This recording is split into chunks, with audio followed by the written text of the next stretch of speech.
전도를 하다 보면은 정말 많은 사람들을 만나게 되는데요. 여러 가지 그 영적인 상태에 놓여 있는 사람들이 있습니다. 그런데 가장 중요한 것, 무엇보다 우리 믿음의 핵심이 되는 것이 복음이잖아요. 그런데 우리가 좀 생각해 봐야 될 문제는요.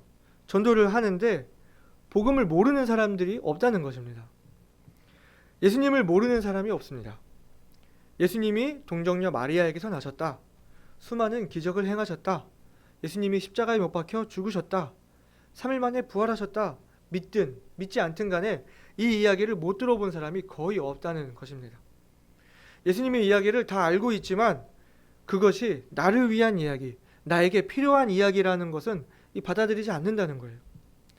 구원의 필요성을 느끼지 못한다든지 아니면 다른 곳에서 자신의 구원을 찾으려고 한다든지 그런다는 것입니다. 우리 주일학교 학생 중에도 어떤 학생이 있습니다. 십자가 복음에 대해서 교회에서 수없이 많이 들었고 집에서도 어머니께 수없이 들어서 그 복음에 대해서 알고 있지만 예수님을 지금 영접하지 않겠느냐는 그런 질문에는 조금 더 있다가요. 좀 나중에요. 저한테 시간을 주세요. 이렇게 말하는 거예요. 그렇게 말하는 이유가 무엇일까요? 아직까지 자신이 구원이 필요하다는 것을 깨닫지 못하기 때문에 그런 것입니다. 자신이 진정으로 하나님 앞에 죄인이라는 것이 와닿지 않기 때문에 하나님은 사랑하시는 분, 하나님은 인자하시는 분, 우리에게 복을 주시는 분 이런 것만 생각하기 좋아하고 자신이 죄인이라는 사실, 하나님의 심판과 형벌이 내 앞에 놓여 있다는 사실은 눈을 감고 피하기 때문에 자신이 진정으로 하나님의 은혜가 필요하다는 그런 죄인이라는 사실을 깨닫지 못하게 되고 그저 복을 주시는 분. 그렇기 때문에 교회에 올 때 복을 얻기 위해서 교회로 오게 되는 이 구원받지 못한 기독교인들이 아주 많은 것입니다. 우리가 진정으로 구원을 받기 위해서 진정으로 예수님을 인격적으로 만나기 위해서는 먼저 죄악된 자신의 그 본 모습을 먼저 만나야 하는 것입니다. 나의 죽음과 마주하게 되는 것입니다. 내 발 앞에 있는 그 낭떠러지를 보는 것입니다. 내 눈앞에 있는 지옥문을 바라보고 자신이 지금 어느 길에 있는지를 보아야 한다는 것입니다. 그리고 그 자리에서 바로 필요한 것이 회개입니다. 내가 어디에 지금 서 있는지를 알고 이 길로 가게 되다가는 그 결과가 어찌 될 것을 알고 이제는 돌이켜서 주님을 향해서 가야만 하는 것입니다. 구원에 앞서서 진정한 회개가 이루어져야 하는 것입니다. 자신이 죄인이라는 사실을 깨닫고 내 능력으로 이 문제를 해결할 수 없다는 것. 그렇기 때문에 나에게 하나님의 은혜가 필요하고 구원이 필요하다는 것을 깨달아야 한다는 것입니다. 오늘날 이러한 회개하는 마음이 결여되어 있기 때문에 많은 사람들이 복음은 알아도 예수님은 알아도 그것이 자신과는 아무런 상관없는 그런 삶들을 살아가고 있다는 것입니다. 따라서 우리의 구원이 온전히 이루어지기 위해서는 진정한 회개가 필요하다는 것입니다. 그렇다면 우리에게 필요한 진정한 회개는 어떤 것일까요? 오늘 본문을 보게 되면 우리가 지난 시간에 배웠던 그 사가랴의 아들 요한이 예수님의 사역 앞서서 그의 길을 예비하는 선지자로서 이 사람들에게 죄사함을 얻게 하는 회개의 침례를 전파했다고 말씀하고 있습니다. 그러면서 이 침례를 받고자 나아오는 사람들에게 독사의 자식들아 이렇게 얘기하면서 회개에 합당한 열매를 맺어라 이렇게 말을 하고 있는데요. 그래서 오늘 이 본문을 통해서 주님이 원하시는 진정한 회개는 어떤 것인지 그리고 이 회개에 합당한 열매라는 것은 무엇인지 우리가 함께 말씀을 나누기를 원합니다. 오늘 설교의 제목은 회개에 합당한 열매를 맺으라입니다. 첫 번째로 참된 회개를 해야 한다는 것입니다. 참된 회개가 무엇인지 말씀드리기 위해서 이 참된 회개가 아닌 것이 무엇인지 말씀을 드리기 원하는데요. 먼저는 죄를 깨닫고 그 죄로 인해 후회하는 것이 회개가 아니라고 말씀을 드립니다. 아까도 말씀을 드렸지만 우리가 죄사함을 얻기 위해서는 먼저 자신이 죄인이라는 것을 알아야 합니다. 자신의 절망적인 그 죽음을 바라보는 것입니다. 나의 어떠한 능력으로도 그 길에서 빠져나올 수 없음을 아는 것입니다. 하나님 앞에서 이러한 자신의 신분을 보는 것입니다. 이건 너무나 공포스러운 일입니다. 실제로 죄의 문제 앞에서 아무것도 할 수가 없는 그 나 자신을 보게 되면 자신이 깨어지고 무너지는 그런 일입니다. 두렵고 떨리는 일입니다. 하지만 회개라는 것은 이때 단순히 후회만 하는 것이 아닙니다. 물론 죄의 결과인 죽음을 맞닥뜨리게 될 때에 놀랍고 또 후회스럽고 좌절하게 되겠지만 그 자리에서 주저앉아서 땅을 치면서 후회하고 있는 것이 회개가 아니라는 것입니다. 자신이 서 있던 그 죄의 길에서 돌이켜서 하나님께로 향하는 그 역동적인 마음의 움직임이 있어야 하는 것입니다. 그 마음의 움직임이 바로 회개입니다. 미식축구 알고 계시죠? 필드의 양쪽 끝에 그 기둥이 있고 이 상대편 너머에 있는 그 기둥을 향해서 열심히 달려가서 뭐 패스를 하고 공을 주고받고 뛰어가서 그 아몬드처럼 생긴 그 공을 쥐고 그 끝에 이제 다다라야 점수를 얻는 그런 경기입니다. 엄청 격한 운동이잖아요. 근데 만약에 이 미식축구 경기에서 한 선수가 공을 들고 우리 편 방향으로 뛰어간다고 생각을 해보세요. 그럼 벤치에서 무슨 일이 일어날까요? 어떤 소리들이 나올까요? 감독이 아니야, 그쪽 아니야, 이렇게 점잖게 말을 할까요? 아마 당장 방향을 틀어서 죽으라고 뛰어 막 이렇게 소리를 칠 겁니다. 회개라는 것은 이 죄의 길로 가던 이 한 사람이 자신이 어느 길로 가고 있는지를 깨닫고 거기에 이제 멈추는 것이 아니라, 거기에 주저앉는 것이 아니라 돌이켜서 가야 한다는 것입니다. 그것은 절대 부드럽거나 또 권유하는 것이 아닙니다. 아주 극단적이고 아주 격동적인 움직임이라는 것입니다. 그렇기 때문에 이 침례 요한이 회개를 촉구할 때 어떻게 말하는 것입니까? 오늘 본문 7절부터 9절까지 보게 되면 요한이 침례받으러 나오는 무리에게 이르되 독사의 자식들아, 누가 너희를 가르쳐 장차 올 진노를 피하라 하더냐? 그러므로 회개에 합당한 열매를 맺고 속으로 아브라함이 우리 조상이라 말하지 말라. 내가 너희에게 이르노니 하나님이 능히 이 돌들로도 아브라함의 자손이 되게 하시리라. 이미 도끼가 나무 뿌리에 놓였으니 좋은 열매 맺지 아니하는 나무마다 찍혀 불에 던지우리라. 상당히 긴박하고 또 상당히 불안하고 위험한 상황이라고 아주 극단적으로 이렇게 요한이 표현을 하고 있는 것입니다. 그렇기 때문에 우리가 다른 사람들에게 회개를 촉구할 때 어설프게 말해서 되는 것이 아닙니다. 이 낭떠러지를 향해 가고 있는 자동차를 보고 그 길로 가다가는 떨어지게 될 거야, 이렇게 편하게 말하는 것이 아니라 당장 멈추세요. 눈앞에 낭떠러집니다. 당신 죽습니다. 당장 핸들을 돌리세요. 이렇게 외쳐야 한다는 것입니다. 어느 상황에 처해 있는지 확실하게 알아야 한다는 것입니다. 죄악의 길은 순풍이었습니다. 세상의 흐름과 사단의 유혹은 내가 죄악의 길을 가면 갈수록 뒤에서 밀어주고 그 길을 더 쉽고 편하게 갈 수 있도록 자연스럽게 그 길을 가도록 돕는 것입니다. 하지만 하나님을 향한 길은 역풍입니다. 세상의 흐름을 거스리면서 사단의 그 유혹에 맞서 싸우면서 이겨내면서 가야 하는 그런 길입니다. 내가 앞으로 걸으려고 하지 않으면, 가만히 있으면 이 뒤로 이렇게 밀리는 것입니다. 주님을 바라보면서 주님께 힘을 달라고 간구하면서 한 걸음 한 걸음이 무거워도 악착같이 앞으로 나아가는 것, 이것이 바로 진정한 회개인 것입니다. 내 안에 죄악된 어떤 모습들이 있다면 그 죄로 인해서 낙담하고 있을 것이 아니라, 후회하고 주저앉아 있을 것이 아니라 아주 격렬하게 그 길에서부터, 그 위험에서부터 자신을 돌이켜서 가야 한다는 것입니다. 그런가 하면 두 번째로요, 죄에 대한 형벌을 피하는 것이 회개가 아닙니다. 우리 구원을 왜 받아야 합니까? 단순히 지옥 가기 싫어서 구원받는 것입니까? 지옥만 안 가면 그만일까요? 죄의 형벌인 그 죽음, 지옥의 형벌을 피하기 위해서 구원받는 것입니까?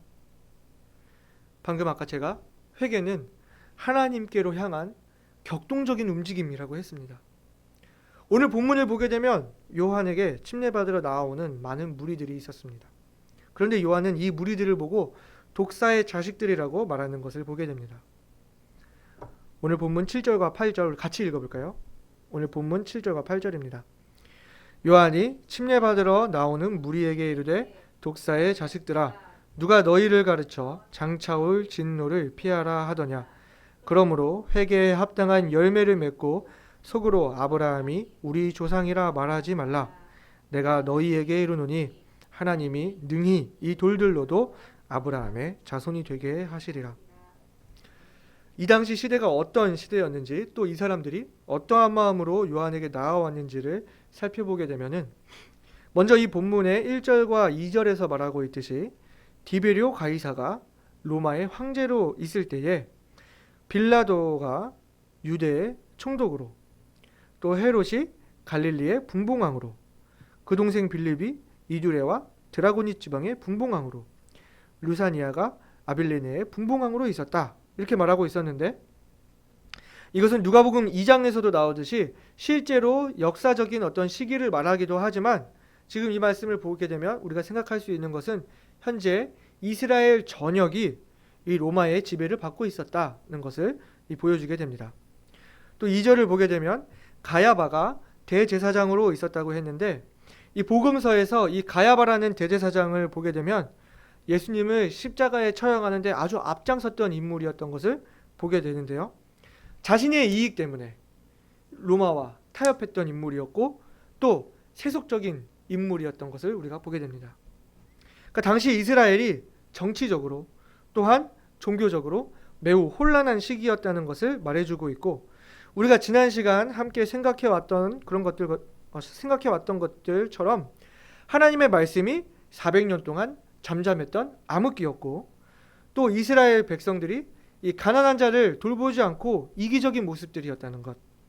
오늘 본문에도 나오지만 옷 2벌 가진 사람들이 있고 옷 없는 사람들도 있었다. 또 먹을 것도 마찬가지로 먹을 것이 남는 사람들도 있었지만 먹지 못하는 사람들도 있었다는 것. 하지만 그 더 가진 사람들이 덜 가진 사람을 돌보지 않았던 그만큼 사람들이 선을 베풀지 않았고 마음이 완악해져 있는 시대라는 것을 알 수가 있고요. 세리들은 정해진 세 외에 더 붙여가지고 세금을 이렇게 착취를 해가지고 자신의 이익을 챙겼고 또 군인들은 무력을 사용해서 사람들에게 재산을 빼앗고 또 사기를 일삼았다고 그렇게 말을 하고 있습니다.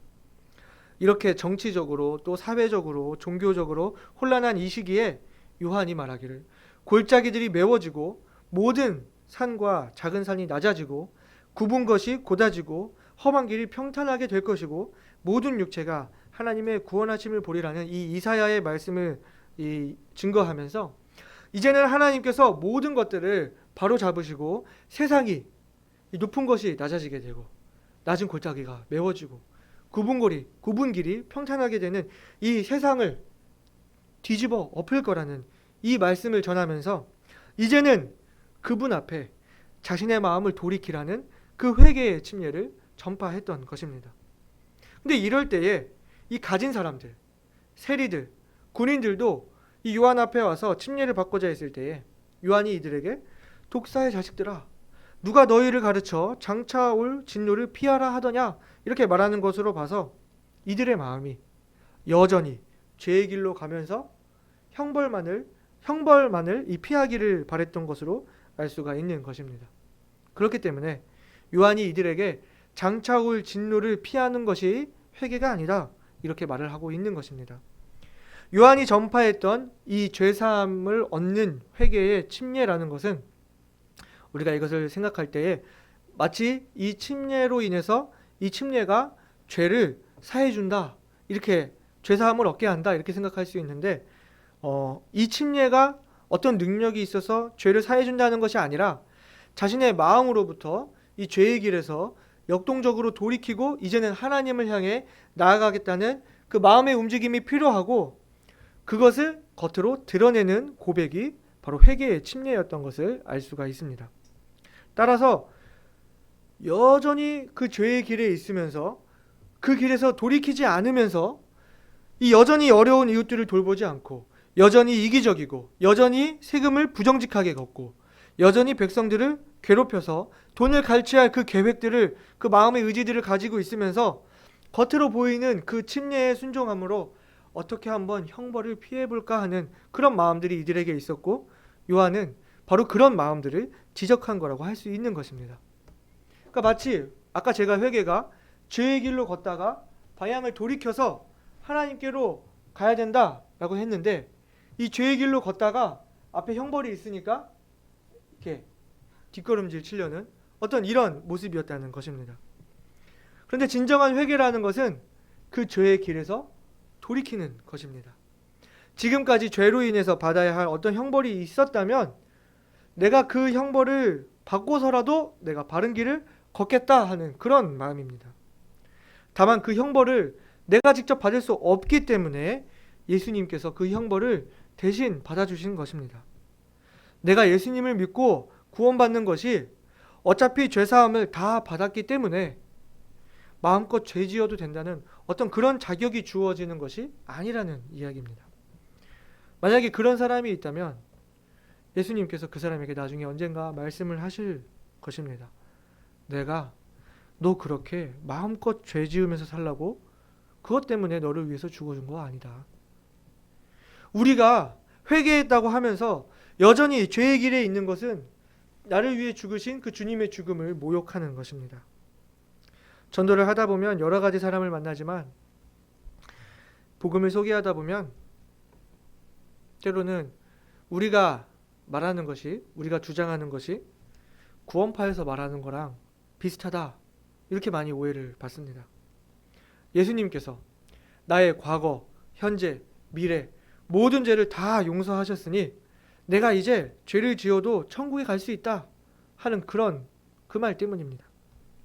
맞는 말이지만 그 말은 예수님께서 나의 모든 죄를 다 한 번에 대속하셨다는 것을 말하기 위한 것이지 앞으로 죄를 지어도 괜찮다는 이 죄에 대한 허락을 위한 이야기가 아닙니다. 그런데 실제로 이 구원의 확신이 분명하다고 하는 이런 사람들이 이처럼 죄사함에 대한 확신으로 인해서 죄에 대한 죄책감 없이 죄를 반복하고 있는 모습들을 보게 됩니다. 저는 이것이 구원의 확신이 분명한 성도들의 최악의 위험이라고 말씀드리고 싶습니다. 무엇이 문제입니까? 그 사람의 구원 속에 진정한 회개가 없이 예수님을 믿기 때문입니다. 좀 더 극단적으로 이야기를 해볼까요? 내가 여전히 죄의 길을 걸으면서 지옥에는 가지 않으려고 하는 그런 마음으로 예수님을 믿었다는 이야기입니다. 내가 하나님의 자녀가 됐기 때문에 회개할 필요가 없다고 생각한다면 그것이 위험한 생각이라는 것입니다. 진정한 회개는 단순히 형벌을 피하는 것이 아니라 실제로 그 죄의 길에서 돌이키는 것입니다. 죄에서 뒷걸음질 치는 것이 아니라 주님께로 향하고 그 길로 가는 것입니다. 그리고 진정한 회개가 아닌 세 번째는 바로 혈통이 진정한 회개가 아니라는 것입니다. 아마도 7절부터 10절까지 나오는 이 요한에게 침례받으러 나온 무리들의 마음속에 어차피 우리는 아브라함의 자손들이니까, 유대인들이니까, 하나님의 친백성들이니까 하나님은 우리를 버리지 않을 것이라는 그런 확신을 속으로 했던 것 같습니다. 하지만 요한은 이 돌들로도 얼마든지 하나님은 아브라함의 자손이 되게 하실 수 있다. 오히려 이스라엘은 좋은 열매 맺지 않는 그 나무로 도끼가 지금 놓여져 있는 상황, 곧 찍혀서 버림받을 상황에 있다. 그러니 이 유대인이라는 혈통을 내세우지 말아라, 이렇게 말하고 있는 것입니다. 회개는 개인적인 것입니다.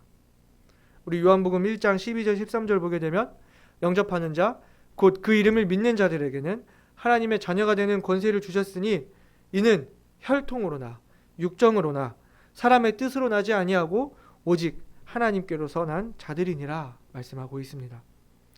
유대인이라고 회개할 필요가 없는 것이 아니고 모태신앙이라고 해서 회개할 필요가 없는 것이 아닙니다. 성경은 모든 사람이 죄인이라고 이야기하고 있고 이것은 모든 사람이 회개의 과정을 거쳐야 하고 모든 사람이 하나님 앞에 죄를 자복하고 구원받아야 한다는 것을 말해주고 있는 것입니다. 모든 사람이 각자 자신이 죄인이라는 것을 깨닫고 주님 앞에 돌아서기로 결단하는 그 회개와 결단의 역사가 필요하다는 것입니다. 우리가 지금까지 죄를 깨닫고 후회하는 것이 회개가 아니라는 것, 또 죄의 형벌만을 피하는 것이 회개가 아니라는 것, 그리고 혈통으로 되는 것이 회개가 아니고 회개는 개인적이라는 것을 함께 나누면서 진정한 회개가 무엇인지 함께 되짚어 보았습니다. 그렇다면 두 번째, 회개에 합당한 열매를 맺어야 한다는 것인데요. 오늘 말씀은 우리들에게 말하기를 주님께 돌이키는 것으로 그치지 않고 회개에 합당한 열매를 맺으라고 이야기를 하고 있는데요. 회개가 단순히 돌이키는 것뿐만 아니라 이제는 주님을 향한 방향으로의 그런 움직임을 말하는 것이라면 회개에 합당한 열매는 무엇을 의미하는 것일까요? 먼저는 죄를 버려야 하는 것입니다. 본문의 10절부터 있는 말씀입니다. 무리가 물어 가로되 그리하면 우리가 무엇을 하리이까? 대답하여 가로되 옷 두 벌 있는 자는 옷 없는 자에게 나눠줄 것이요 먹을 것이 있는 자도 그렇게 할 것이니라 하고 세리들도 침례를 받고자 하여 와서 가로되 선생이여 우리는 무엇을 하리이까 하매 가로되 정한 새 외에는 늑징치 말라 하고 군병들도 물어 가로되 우리는 무엇을 하리이까 하매 가로되 사람에게 강포하지 말며 무소하지 말고 받는 유를 족한 줄로 알라 하니라 말씀을 했습니다. 자신들이 서 있던 죄의 길에서 돌이킨다는 것은 자신들이 가지고 있던 죄를 버린다는 것입니다. 사람들에게 이기심이 있었습니다. 다른 사람을 돌아보지 않는 그런 완악함이 있었습니다. 세리들에게는 자신들의 배를 채우기 위해 사람들에게 세금을 속여서 뜯어내는 그런 사악함이 있었고, 또 군인들에게도 다른 사람을 괴롭혀서 자신의 주머니를 채우고 사람들을 거짓 송사하여 힘들게 하는 이런 죄들이 있었습니다. 모두 다 탐욕으로부터 생겨나는 죄들입니다. 세리도 군인도 마찬가지로 이 자신에게 받는 이 요를 족한 줄로 알라고 했습니다. 자신의 직책에 있어서 정직하게 그 역할을 수행하고 또 거기서 더 가지려고 하지 말라는 그런 말씀입니다. 그리고 또 두 번째로 진정한 회개에는 그에 따른 행동이 수반되는 것입니다. 이 누가복음 19장을 보게 되면 세리장이었던 삭개오의 이야기가 나옵니다. 삭개오가 예수님께서 삭개오의 집에 머물러서 식사하실 때에 삭개오가 예수님을 만나고 회개해서 어떤 고백을 했습니까? 소유의 절반을 가난한 자들에게 주겠사오며 이제부터라도 만일 네 것을 토색한 일이 있으면 4배나 갚겠나이다 이렇게 말했을 때에 예수님께서 오늘 구원이 이 집에 이르렀다. 이 사람도 아브라함의 자손이미로다 이렇게 말씀하시는 것을 보게 됩니다. 우리들도 마찬가지로 진정으로 주님 앞에 회개한다면 이와 같이 죄를 버리고 의로운 행실로 열매 맺어야 하는 것입니다. 이것은 마치 구원받기 위해 회개가 필요하고 회개에는 그에 따른 행위가 수반되기 때문에 구원받기 위해서는 어떤 의로운 행실을 해야 한다 하는 그런 의미가 아닙니다. 우리가 예수님을 믿음으로 구원받았지만 정말로 자신이 그 죄의 길에서 돌이켰다면 그에 따른 열매를 맺으라고 하는 것입니다. 조금 쉽게 이야기를 해볼까요? 제가 필기구를 좋아하니까 한번 필기구로 이야기를 해보겠습니다.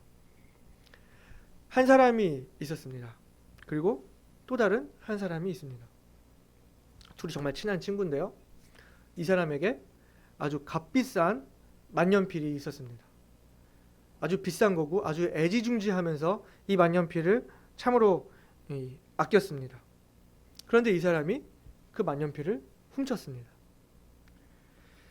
그래서 이 사람에게 상처를 준 거예요. 이 사람이 양심의 찔림을 받았습니다. 자신이 친한 친구의 만년필을 훔쳤다는 것으로 인해서 친구가 상처받고 또 나 또한 이 도둑질이라는 이 죄를 지어서 죄인이 되었다는 것이 너무나 비참했습니다.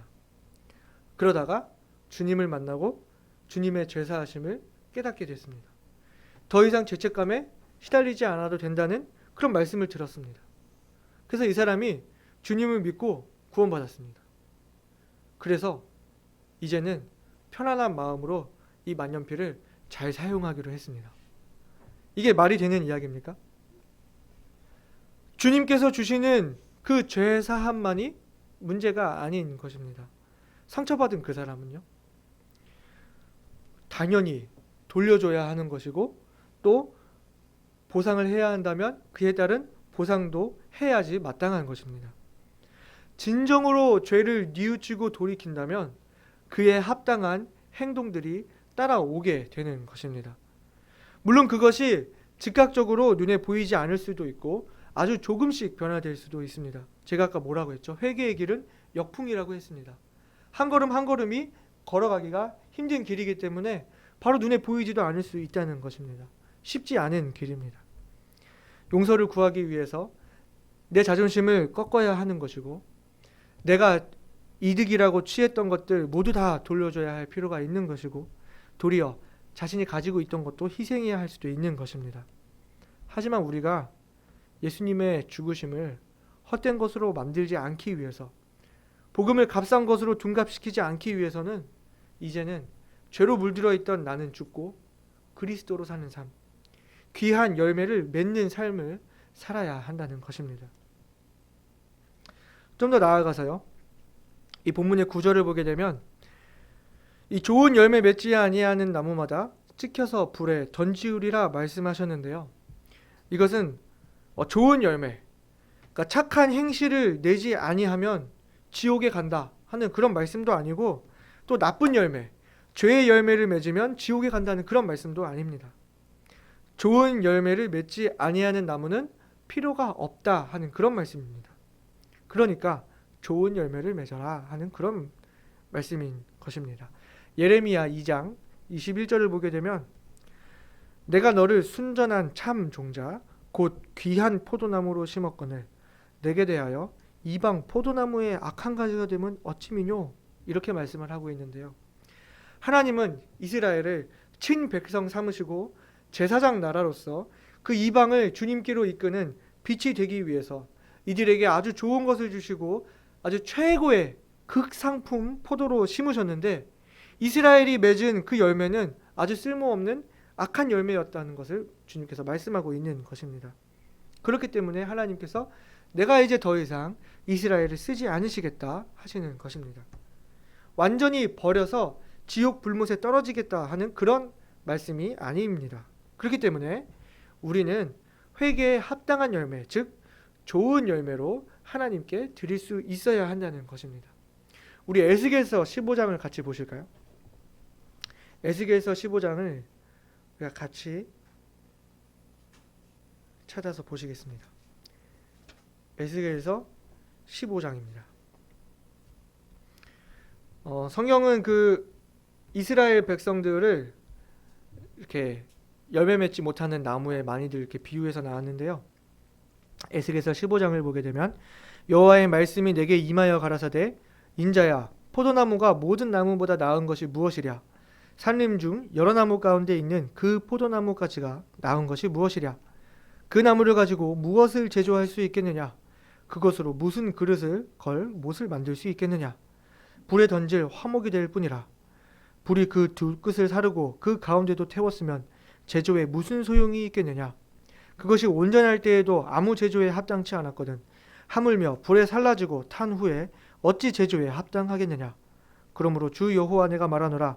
내가 숲을 가운데 포도나무를 불에 던질 화목이 되게 한 것 같이 내가 예루살렘 거민도 그같이 할지라. 내가 그들을 대적한즉 그들이 그 불에서 나와도 불이 그들을 사르리니 내가 그들을 대적할 때에 너희가 나를 여호와인 줄 알리라. 내가 그 땅을 황무케 하리니 이는 그들이 범법함이니라. 나 주 여호와의 말이니라 하시니라. 이렇게 말씀하셨는데, 여기 보면 포도나무가 어떻다고요? 어디에 쓰인다고요? 포도나무가 포도 열매를 맺는 거 아니면 포도나무는 쓸모가 없다, 그런 이야기를 하고 있는 것입니다. 포도나무가 뭐 어디 가구에 쓰일 수 있는 것도 아니고요, 아주 약해가지고 뭘 만드는 데 쓰일 수도 없고요. 그냥 포도나무는 포도 열매 내는 것밖에는 그 역할이 없다. 근데 포도나무가 포도 열매를 맺지 못하니 어디에 쓸모가 있겠느냐 하는 그런 말씀입니다.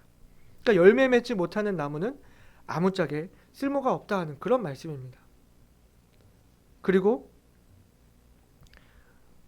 이 회개에 합당한 열매를 맺으라라고 했을 때 그 말씀은 그 열매가 항상 있게 해야 한다는 것을 말해주고 있는데요. 이 본문 8절에 회개에 합당한 열매를 맺고라고 했을 때 이 헬라어 성경을 보게 되면 회개에 합당한 열매들이라고 그 열매를 복수로 말씀하고 있습니다. 그 이야기는 회개에 합당한 그 열매라는 것은 일회적인 것이 아니라 계속해서 맺어야 하는 그 여러 가지 열매들이 있다는 이야기입니다. 그러니까 진정한 회개라고 한다면 세 번째로 그 열매를 맺을 뿐만 아니라 항상 있게 하여야 한다는 이야기입니다. 우리 마태복음 21장 그리고 마가복음 11장을 보게 되면 이 열매 맺지 못하는 무화과 나무에 대한 이야기가 있습니다. 지혜자매님께서 전부터 이거 무슨 의미냐고 많이 궁금해하시던 그 말씀인데요.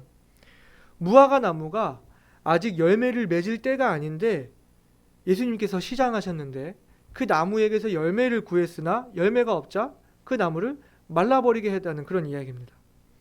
이 버림받은 무화과 나무 이야기가 무슨 의미가 있을까요? 쉽게 우리가 이야기하자면 주님께서 그 나무에게 열매를 원하셨는데 그 나무가 열매가 없었다. 그렇기 때문에 우리가 쉽게 생각을 해보자면 주님께서 열매를 원하실 때 열매가 있어야 한다는 것을 말해주고 있는 것입니다. 우리가 회개에 합당한 열매를 맺을 때 그 열매가 항상 있게 하여야 한다는 것입니다. 우리 요한복음 15장을 볼까요? 요한복음 15장을 보면은 포도나무에 대한 이야기가 나오는데요. 내가 참 포도나무요 내 아버지는 그 농부라. 물은 내게 있어 과실을 맺지 아니하는 가지는 아버지께서 이를 제해 버리시고 무릇 과실을 맺는 가지는 더 과실을 맺게 하려 하여 이를 깨끗게 하시느니라. 너희는 내가 일러준 말로 이미 깨끗하였으니 내 안에 거하라. 나도 너희 안에 거하리라. 가지가 포도나무에 붙어 있지 아니하면 절로 과실을 맺을 수 없음 같이 너희도 내 안에 있지 아니하면 그러하리라. 나는 포도나무요 너희는 가지니 저가 내 안에 내가 저 안에 있으면 이 사람은 과실을 많이 맺나니 나를 떠나서는 너희가 아무것도 할 수 없음이라. 사람이 내 안에 거하지 아니하면 가지처럼 밖에 버리고 말라지나니 사람들이 이것을 모아다가 불에 던져 사르느니라. 그리고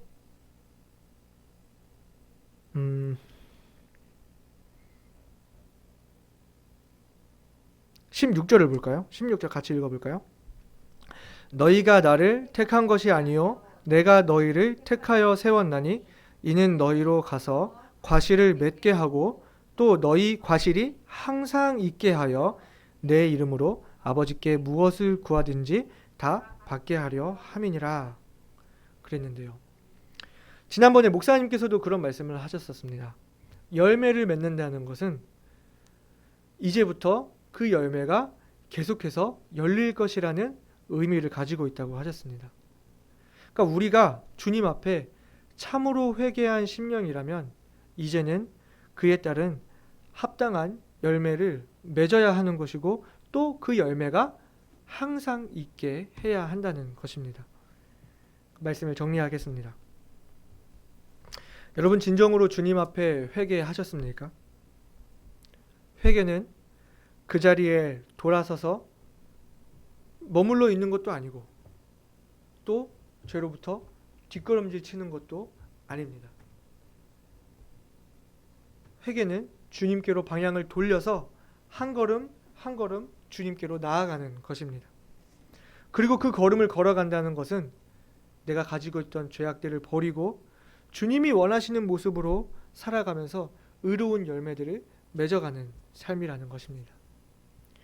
회개에 합당한 열매를 맺고 그 열매가 항상 있게 해서 주님이 원하시는 모습으로 살아가는 저와 여러분이 되시기를 바랍니다.